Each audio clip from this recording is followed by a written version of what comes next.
Всегда интересно возвращаться к играм, которые когда-то получили полный перезапуск. И Tomb Raider 2013 года как раз такой случай. Именно с этой игры началась новая история Лары Крофт. До этого Лара уже много лет была одним из самых узнаваемых персонажей в игровой индустрии. Ее образ знали даже те, кто никогда не играл в игры с ее участием. Уверенная, бесстрашная, всегда готовая к очередному приключению. И именно такой ее привыкли видеть игроки. Но в 2013 году разработчики решили посмотреть на эту историю немного иначе. Вместо очередного приключения легендарной расхитительницы гробниц они решили показать, с чего все начиналось. Не ту Лару Крофт, которую знают миллионы игроков, а молодую девушку, которая только делает первые шаги в археологии и отправляется в свою первую серьезную экспедицию. Именно поэтому я решил перепройти Tomb Raider спустя целых 13 лет после ее выхода и посмотреть, как эта игра ощущается сегодня. Потому что когда-то этот перезапуск стал довольно важным моментом для всей серии и фактически задал новое направление ее развитию.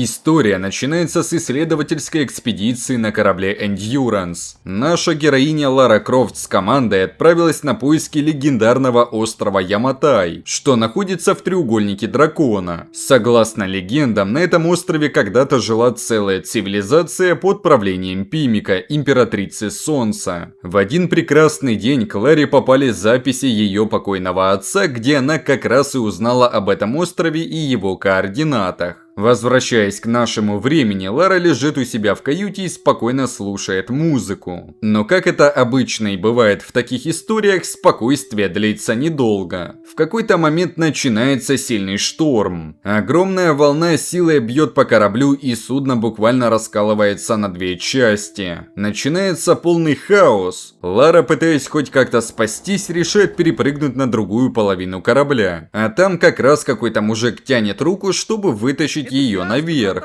Но из-за сильного дождя Ларка теряет сцепление с мужиком и падает в бушующее море. Вода накрывает ее с головой. Вокруг плавают обломки корабля, и в этот момент кажется, что все. Путешествие закончилось, толком не успев начаться. Но каким-то чудом ей все-таки удается выбраться на поверхность и ухватиться за один из обломков. Волны выносят ее к берегу острова, на котором она падает на мокрый песок и, видя людей из своей команды, пытается позвать их на помощь. Но как только она расслабилась, то сразу ловит правый хук по таблу и отключается.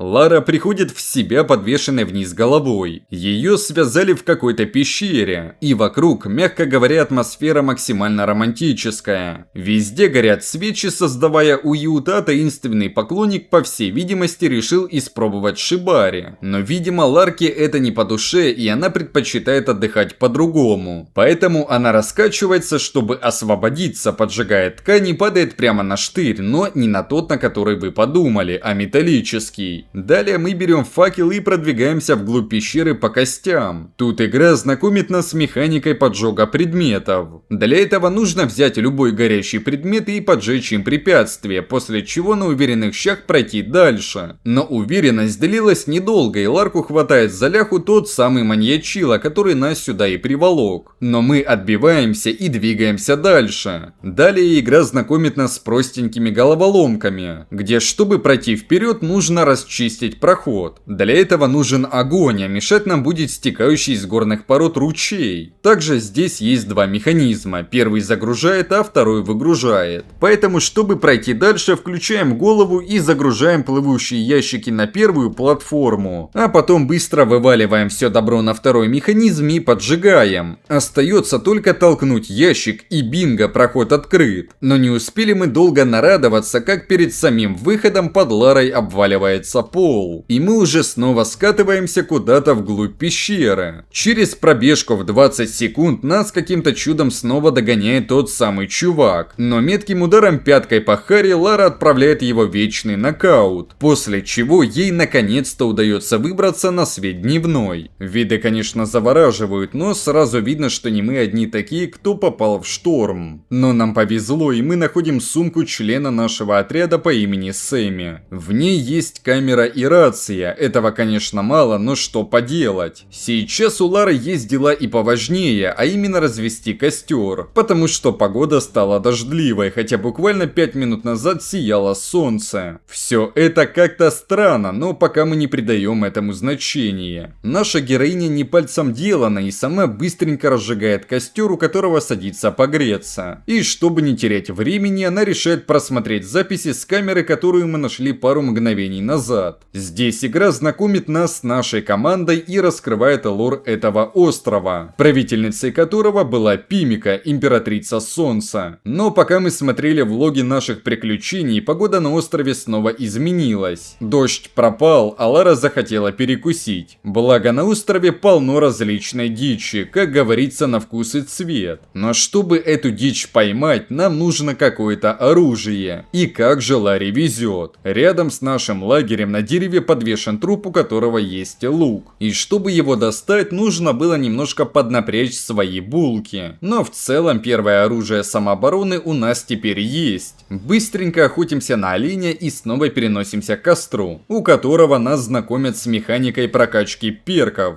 Есть 3 вида навыков. Первый качает умение Лары добывать больше лута и опыта с поверженных врагов. Второй прокачивает умение обращения с оружием и количество носимых боеприпасов. А третий увороты и ближний бой. После такого полезного перекуса кто-то выходит по рации на связь. Этим кем-то оказывается капитан нашей команды Рот. Он пытается успокоить Лару и дает ей задачу собраться у него. Также он дал совет, что к нему можно легко добраться через развалины, которые находятся рядом с местом, где мы нашли лук. Проходя через эти катакомбы, мы находим какие-то странные символы и алтари. Видимо, аборигены этого острова поклоняются именно здесь. Также мы находим кирку, первое оружие ближнего боя и открывашку любых дверей. С ее помощью мы выбираемся из этого жуткого места и слышим до боли знакомый голос. Это та самая Сэмми, чью сумку мы нашли ранее, сидит и общается с каким-то типом. Его зовут Матиас, и он вроде приятный чувак. Он предлагает Ларе присоединиться к ним, и мы пользуемся его предложением. Под рассказы Сэмми Лара засыпает, а как просыпается, то никого не обнаруживает рядом. Пытаясь найти хоть какие-то следы, Лара попадает в капкан. И это еще не самое худшее, что могло произойти. Из-за криков нас услышали волки, которые никак не откажутся от легкой добычи. Но мы не пальцем деланы, а значит волков пускаем на шашлык. А тут как раз и напарники подбежали с помощью. Нас снова отводят к костру, дабы Лара перевела дыхание и делят нас на пары. Вся команда отправляется на поиски Сэмми и этого добряка Матиаса, а нас с Уитменом засылают к Роту. Догнав Уитмена, мы видим закрытые ворота. И чтобы их открыть, нам нужно немного прокачать свою кирку. Тут-то нас игра и знакомит с еще одной механикой, а именно с прокачкой оружия. В принципе, ничего сложного. Исследуя локации и убивая врагов, мы будем находить детали, которые нужны для улучшения наших стволов. Собственно, после улучшения нашей кирки механизм открытия ворот нам подается, и мы проходим вперед. Уитмен вкидывает важную инфу про императрицу Пимика, что по легенде она обладала сверхъестественной властью над стихиями, и частично это объясняет такие перепады погоды на этом острове, хоть все относятся к этому и скептически. Но в этот разговор влезают бандосы и отбирают наше оружие из-за подстилки Уитмена, который засал и решил с ними добазариться, но неудачно. Нас тащат в их лагерь, где нам лично удается познакомиться познакомиться с главарем этой банды тварей, который начинает нам угрожать и избивать. Но как только он уходит, Лара быстро смекает, что можно проскочить и попробовать убежать. Такими темпами мы пробегаем через большую часть лагеря и прячемся в развалинах дома, где нас замечает авторитет бандосов. Он пытается домогаться, но неудачно для него. Лара отбивается, достает из кобуры его пистолет и открывает его голову на проветривание. Для Лары это, конечно, впервой, поэтому она плачет и переживает, но быстро берет себя в руки, забирает свой лук и двигается дальше. Бандосов, конечно, много, но у нас теперь есть пистолет, с которым пробираться будет намного легче. Именно так мы и добираемся до рота, того, кто говорил с нами по рации. Но и тут не все так гладко. Мы видим картину, как Рот отбивается от волков, которые подрали ему левую ногу. Он говорит, что нормалды не сдохну, но рану промыть спиртом надо. А фуфырка находится в рюкзаке, который стянули волки. Неправильно! Но помимо царского напитка, там есть и важный для побега с острова передатчик, поэтому нам важно забрать этот рюкзак. Что ж, цель нам понятна, и мы выдвигаемся. Поднимаемся к этой пещере, заходим внутрь, офигеваем от скримера и забираем рюкзак. На выходе же на нас нападает волчара, так как мы зашли на его территорию, но Ларка ему не по силам. После чего быстренько спускаемся к капитану, чтобы его заштопать. За помощь ему он вручает нам лидоруб и советует нам его использовать, чтобы быстрее забираться на различные утесы. Скажу вам честно, штука удобная и правда ускоряет подъем в некоторых местах. А значит, пользоваться будем постоянно. Также Рот просит отнести передатчик на радиовышку, чтобы передать сигнал СОС. Крофт сомневается, сможет ли она это сделать, но выбора нет и она соглашается. Чтобы добраться к радиовышке, нам нужно пройти через бункер, который оккупировали наши старые знакомые бандосы. Быстренько с ними расправляемся и двигаемся дальше. Хотя стоп! Нам демонстрируют новую вражескую единицу, а именно бомжа со щитом, который отлетел с первой пули. А понту-то сколько было, ну да ладно. После длительной перестрелки Лара все-таки добирается до радиовышки, которая настолько древняя, что от нее отваливаются детали. Но самое главное, что она работает и по сей день. В общем, мы находим аварийный радиоканал, делаем сигнал четким и запрашиваем помощь. И, о чудо, нам отвечает пилот самолета, который одобряет наш запрос. Только он просит Лару дать какой-то сигнал, чтобы понять, где конкретно находятся наши герои. Ради такого дела мы подрываем топливные баки с помощью найденного огнева. Но, к сожалению, самолет, который должен был нас спасти, был поражен молнией, из-за чего птичка терпит крушение, а пилоты десантируются. Также при ударе о землю часть винта самолета отваливается и мчится прямо на Лару, которая от неожиданности прыгает в грязь и скатывается с горы. Здесь нам нужно уворачиваться от различных препятствий, а иначе смерть. Но Лара не пальцем делана и с легкостью спасается без критических повреждений. Не успев отдохнуть, мы видим, как пролетающий пилот кричит о помощи. И понятное дело, что Лара откликается на его зов, так как она винит себя в их аварийной ситуации. Добравшись к первому пилоту, мы видим, как на него напали бандосы. И хрен его пойми, почему Ларка просто стояла и смотрела, как его убивают. Хотя возможностей спасти человека у нее было предостаточно. Но тем не менее, Рот снова связывается с нами по рации и просит, чтобы мы не винили себя, а взяли ноги в руки и топали к нему. Но Ларка настолько везучая, что снова попадается в ловушку, оставленную бандитами. И даже в такой ситуации Ларка отбивается и спасается. Здесь нам снова подкидывают новую часть снаряги, а именно веревку, с помощью которой можно как притягивать различные предметы окружения, так и перелазить на большие дистанции.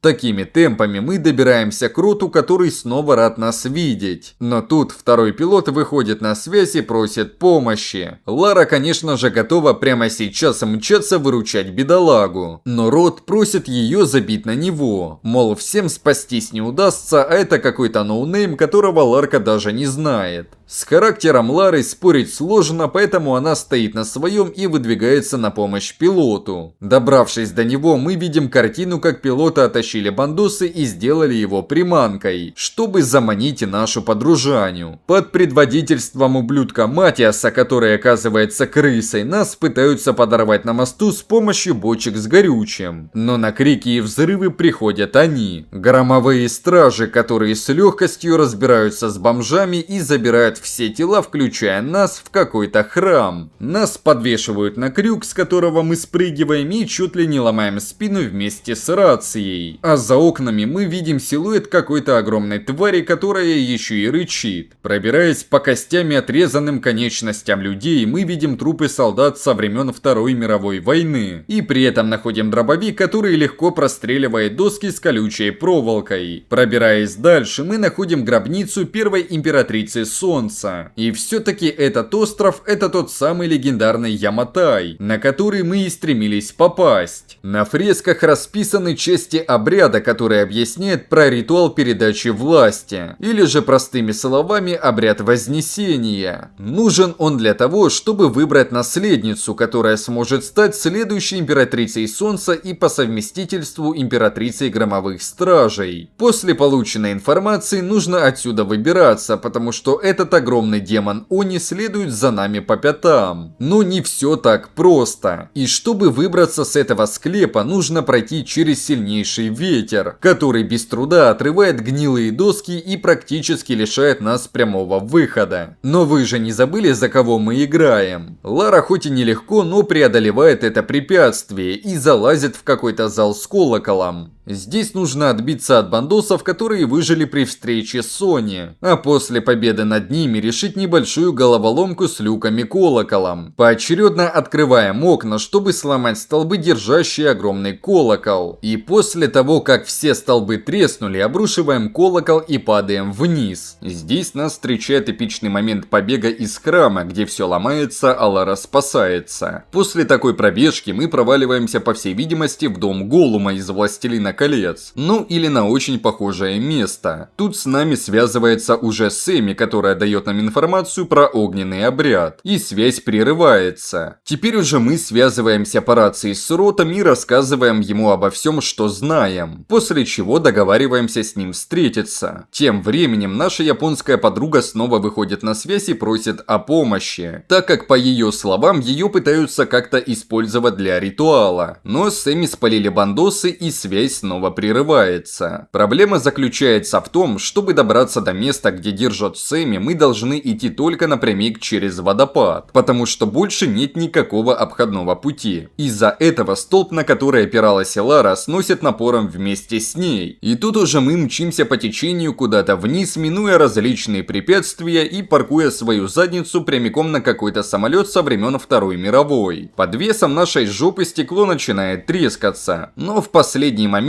Лара замечает парашют, который бережно кто-то оставил висеть. Она его надевает, и в тот же момент стекло лопает, а мы летим вниз. Благо парашют оказался рабочим, и это спасает Ларе жизнь. Но падение было неизбежно, и мы не особо мягко приземляемся где-то в гуще леса, при этом получаем ранение. Крофт — это, видимо, одна из самых везучих фамилий, так как я не понимаю, почему Ларе настолько сильно везет. Рядом находится целый небольшой городок, в котором есть разбитый вертолет и в котором должна быть аптечка. Добравшись до него, аптечку мы не находим, но находим целую зажигалку, с помощью которой делаем так называемую процедуру самолечения, а именно прижигание с помощью нагретого металла. Это, конечно, не подорожник приложить, но со своей целью справилась. А самое главное, это дало нам силы двигаться дальше, так как прямо в этих трущобах мы находим детка с нашей команды. Он нам поясняет, что всех наших корешей забрали в плен и посадили в каких-то катакомбах. А сам говорит нам, что это ловушка, и как Рэмбо на пенсии разбирается с 3 бандосами и погибает героичной смертью. Мы мстим за смерть деда и связываемся с Ротом, который где-то надыбал снайперскую винтовку и говорит, что будет нас прикрывать. Также он советует Ларе незаметно пройти под мостом, чтобы пробраться ко дворцу, где нас ждет Сэмми. А он тем временем будет отвлекать все внимание врагов на себя. Именно по этой схеме мы и двигаемся дальше. Пробравшись Перебравшись через мост, мы находим Сэмми и Матиаса, который уже готов приступать к ритуалу. Но Крофт решает испортить все планы и метким выстрелом убивает одного из последователей культа, после чего Лару ловят и начинают мстить за покойного Владимира. Матиас же приказывает остановиться и поджечь постамент Сэмми, но после поджога ветер все тушит, и Матиас довольный говорит, что это явилась императрица Солнца Пимика, после чего дает приказ своим шестеркам отвести Сэмми в тронный зал, а сам уходит. Лара же решает, что хрен там плавал, вырывается и прыгает с обрыва в какую-то кровавую лужу. Выход у нее только один, через какую-то тюрьму с потерявшими рассудок людьми. Кстати, проходя далее вглубь пещеры, мы находим и наших друзьяк, которых заперли на каком-то подвесном вертолете. С помощью газа и огненных стрел мы помогаем им выбраться и сваливаем сами. Выход из этих катакомб ведет нас прямиком в храм, где из-за наших действий все начинает гореть. Здесь мы встречаем Уитмена, который удивлен, что Лара жива, и говорит, что ему разрешили спокойно ходить среди них, так как в нем не видят угрозы. Он дает нам наводку, куда увели Сэмми, а сам остается караулить коридор. Пройдя буквально один поворот, мы находим Матиаса и Сэмми, которые спорят о том, что ритуал это не выход. В этот момент Лара по стелсу врывается в этот зал и спасает Сэмми, но буквально через несколько секунд врываются головорезы, и мы даем им отпор. Далее мы бежим по следам нашей подруги и находим гранатомет, с помощью которого мы подрываем доверенное лицо Матиаса за пулеметом. После чего мы догоняем Сэмми, и Лара говорит ей, что вертолет, который вызвал Род, садиться вообще нельзя, так как из-за такой погоды мы никуда не улетим. Вроде как Сэмми нас поняла, и мы двигаемся дальше. Тут же подлетает вертолет с Ротом на борту, и Матиас приказывает своим подручным расстрелять все мосты из пушек, чтобы мы не смогли сбежать. Но нам все это по плечу, и мы пробираемся к вертолету, после чего сами запрыгиваем на его борт. И Лара начинает истерить, что все это ошибка, что вертолет просто потеряет управление и они разобьются. Пилот отказывается садиться, из-за чего Лара достает пистолет и начинает угрожать. Но не прошло и 5 минут, как вертолет прилетает удар молнии, и пилот теряет контроль. Упали же мы где-то в дебрях леса, и все выжили, кроме пилота. Видимо, в этой части пилотам вообще не везет. Первым очухивается Рот, который видит, что Лара не отвечает и вообще никак не реагирует. Он начинает делать искусственное дыхание, и это помогает. Но приходит Матиас, дабы отомстить, и метко кидает топор, который Рот ловит своей спиной. Тут начинается драма, сопли и все такое. А Рот говорит, что она Крофт, а значит никакие трудности для нее не помеха. После чего отъезжает в мир иной. А тут как раз и остальная часть команды прибегает, и реакция, мягко говоря, нерадужная. Все они сходятся на том, что капитана нужно похоронить, сжечь как воина на костре. Так они и поступают. После минуты молчания они разрабатывают новый план побега. А именно, что Ларе нужно отдохнуть, а остальная часть команды направится на берег, чтобы починить катер. После одобрения всех членов команды они расходятся. А Лара для себя разрабатывает новый план, где в одиночку на катере отправляется вглубь острова к ритуальному залу, чтобы разобраться с аномалией погоды острова.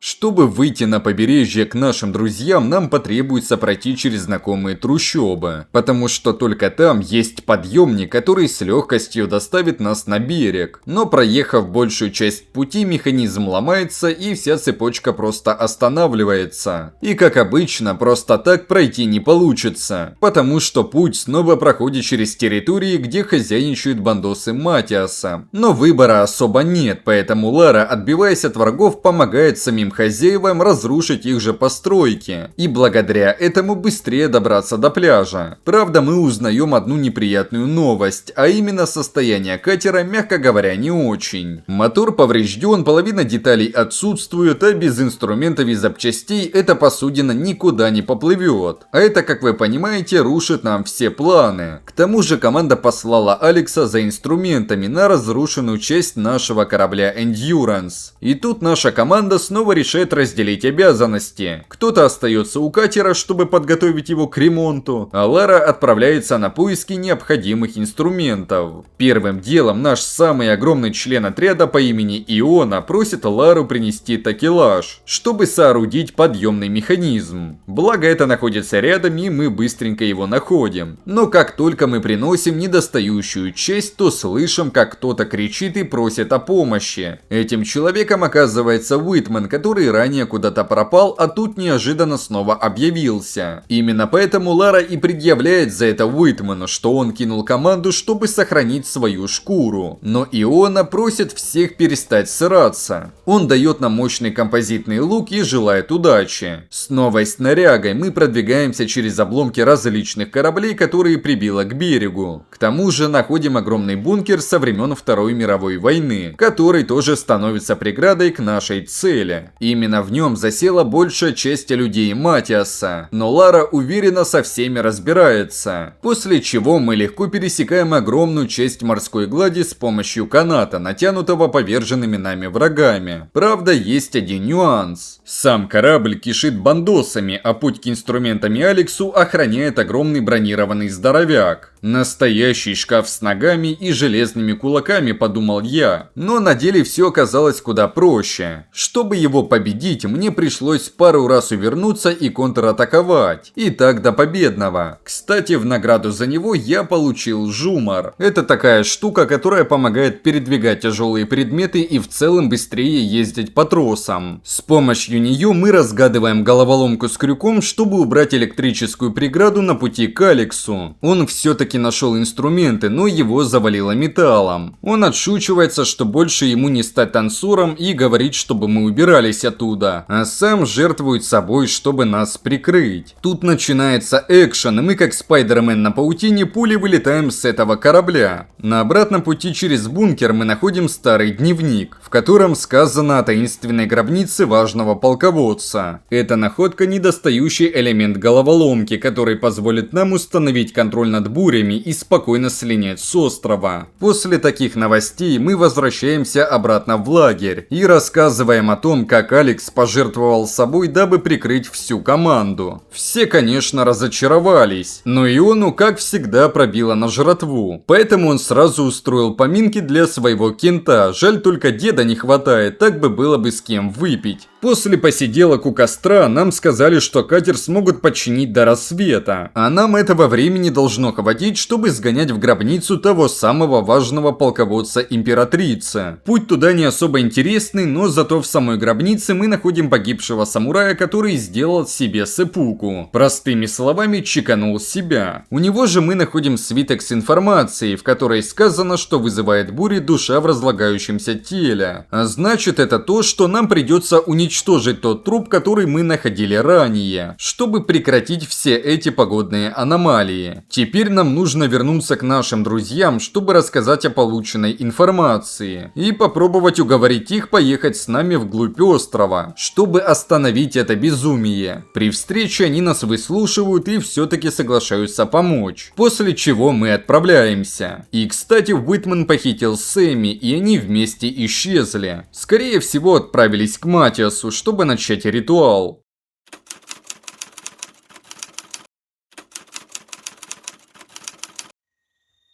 Начинается эта глава с того, что Лара с оставшимися членами команды отправляется в сердце острова. Крофт отдает приказ оставаться в лодке и прикрывать тыл, чтобы при отходе мы могли спокойно отплыть. Далее пробираемся через пещеры и находим предателя Уитмена, который вместе с бандосами пытается договориться с громовой стражей. Но, как можно было догадаться, при упоминании императрицы его пускают на суше, а мы, пользуясь моментом, пробираемся вглубь храма. Здесь мы наблюдаем картину, как огромное войско громовой стражи собирается для охраны своей императрицы. Но когда Лара перепрыгивала с уступа на уступ, ее увидели и началась погоня, в ходе которой мы снова проваливаемся в какой-то каньон, где на нас сразу же нападают самураи. Но кем бы они ни были, дробь делает свое дело. Продвигаясь дальше по каньону, мы видим, как Матиас ведет Сэмми в главный зал. Лара, конечно, пытается докричаться, но из-за сильного ветра ветра это бесполезно. Но как только мы проходим мост, то на нас сразу же нападает целая орава стражи во главе с Сони, которая отдает приказ избавиться от нас. Врагов хоть и много, но против огнестрела сложно что-то сделать. Поэтому нас прямо перед входом встречает громила с огромной дубиной. Но сильные порывы ветра нас выручают, и демон улетает прямиком в бездну. Зайдя внутрь, мы обнаруживаем запертые ворота, которые открыть или пробить вряд ли получится. Но сверху хорошо виднеется луч света, а значит мы можем туда пролезть. Раскачиваем клетку и запрыгиваем сначала на нее, а потом хватаемся за уступи, мы на месте. Здесь на золотых постаментах расписывается история ритуала, который должен произойти, чтобы пересадить душу императрицы в тело Сэмми. Но Лара не позволит этому случиться, и поэтому она лезет на верхушку Зиккурата, где должно произойти слияние. После тяжкого взбирания на самый верх, нас уже ждут громовые стражи, которые ценой собственной жизни охраняют проход к своей правительнице. И все-таки этот ублюдский Они выживает и вступает с Ларой в схватку, из которой она выходит победительницей, воткнув ледоруб прямиком в голову огромного урода. Но это не последний враг на нашем пути. Остается только Матиас, который пытается отстоять свои идеи. Но в итоге и его Лара побеждает, расстреляв и скинув с обрыва. Теперь же остается лишь остановить переход души Пимика в тело Сэмми. Для этого Лара вставляет факел в мумифицированное тело королевы, и ритуал прерывается. Сэмми наконец-то спасена, а шторм на острове начинает стихать.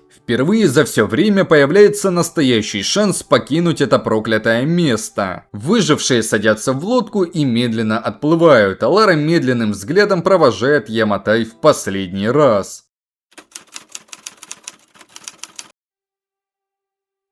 Честно говоря, после прохождения остается довольно приятное чувство, потому что Tomb Raider 13 года это не просто игра про приключения, это история о том, как меняется человек. Всю игру мы видим, как обычная девушка Лара, которая просто хотела поехать в экспедицию, постепенно становится сильной и выносливой. Она проходит через боль, потери и страх, но шаг за шагом учится бороться и принимать сложные решения. И к концу игры перед нами уже совсем другой человек. Отдельно хочется сказать про сам остров. Он постоянно меняется. Сначала это густой лес, потом старые руины, затем разрушенные базы и корабли у берега. Каждое новое место ощущается как часть одной большой истории, и поэтому исследовать остров реально интересно. Также в игре есть гробницы. Они несложные, но дают небольшую передышку от боев, где можно спокойно подумать и решить небольшую головоломку. Ну и конечно, нельзя не сказать про зрелищные моменты. Игре хреново туча лет, но падение самолетов, обвалы и побеги от разрушений выглядят очень эпично. Игра постоянно подкидывает такие эпизоды, чтобы они запомнились вам надолго. И в итоге перезапуск 2013 года получился очень удачным для серии. Сейчас этим уже сложно кого-то удивить, но тогда это выглядело очень красиво и стильно. На этом все. Если формат понравился, поставь лайк. Подписывайся на канал, чтобы не пропускать новые видосы. И напиши в комментариях, как ты впервые познакомился с этой игрой. Будет интересно почитать. Всем хорошего настроения и до скорых встреч, геймеры, на канале Reviews Video Games.